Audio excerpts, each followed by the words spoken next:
ಇದೇ ತಿಂಗಳ 18ನೇ ತಾರೀಕಿಗೆ ಜಗದ್ಗುರು ಶ್ರೀ ಇಮ್ಮಡಿ ಸಿದ್ದರಾಮೇಶ್ವರ 17ನೇ ಪಟ್ಟಾಭಿಷೇಕ ಮಹೋತ್ಸವ, 28ಕ್ಕೆ ಲಾಂಛನ ದೀಕ್ಷಾ ಮಹೋತ್ಸವ, 40ನೇ ಜನ್ಮದಿನೋತ್ಸವ, ಜೊತೆಗೆ ಭೋವಿ ಜನೋತ್ಸವ.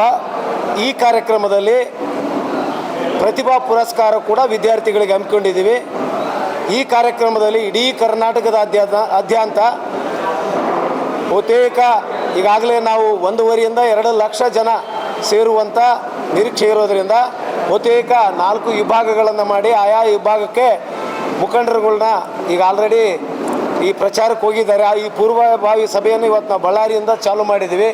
ಕಲ್ಯಾಣ ಕರ್ನಾಟಕ ಪೂರ್ವಭಾವಿ ಸಭೆಯನ್ನು ಪ್ರಥಮವಾಗಿ ಬಳ್ಳಾರಿ ಜಿಲ್ಲೆಯಿಂದ ನಮ್ಮ ಸಿದ್ದು ಬಂಡಿ ಅವರ ನೇತೃತ್ವದಲ್ಲಿ ನಾವೆಲ್ಲರೂ ಸ್ಟಾರ್ಟ್ ಮಾಡಿದ್ದೀವಿ. ಈಗ ಈ 11ನೇ ತಾರೀಕುವರೆಗೆ ಇಡೀ ಕಲ್ಯಾಣ ಕರ್ನಾಟಕ ಮತ್ತು ವಿಜಯಪುರ ಜಿಲ್ಲೆ ಕೂಡ ನಾವು ಹೋಗ್ತೀವಿ.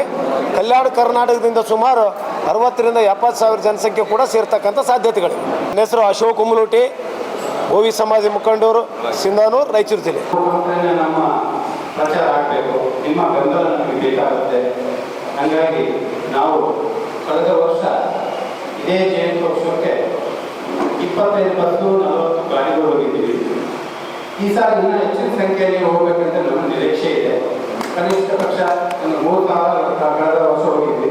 ಈ ಸಾಲ 5,000 ಹೋಗ್ಬೇಕಂತ ತೀರ್ಮಾನ ಮಾಡ್ಕೊಂಡಿದ್ವಿ. ಹಾಗಾಗಿ ನಮ್ಮ ಸಮಾಜದವರು ಮುಖಂಡರು ಎಲ್ಲ ಭಾಗವಹಿಸಿದ್ದಾರೆ. ಎಲ್ಲರ ಸಹಕಾರ ಬೇಕು. ನಮ್ಮ ಹಬ್ಬ ಇದೆ, ನಮ್ಮ ಗುರುಗಳು ಅಂದರೆ ನಮ್ಮ ಸಮಾಜ ಹಬ್ಬ ತಿಳ್ಕೊಂಡು ಭಾವಿಸ್ಕೊಂಡು ಎಲ್ಲರ ಕೈ ಜೋಡಿಸಿ ಈ ಕಾರ್ಯಕ್ರಮ ಯಶಸ್ವಿ ಮಾಡಬೇಕಂತೇಳಿ ತಮ್ಮಲ್ಲಿ ವಿನಂತಿಸ್ಕೊಳ್ತೇನೆ. ಈ ಮಾತು ಮಾತಾಡೋಕ್ಕೆ ಹೋಗಿರ್ತಕ್ಕಂಥ ಎಲ್ಲರಿಗೂ ನನ್ನ ಮಾತನ್ನು ಉಳಿಸಿದ. ಜೈ ಹಿಂದ್, ಜೈ ಕರ್ನಾಟಕ.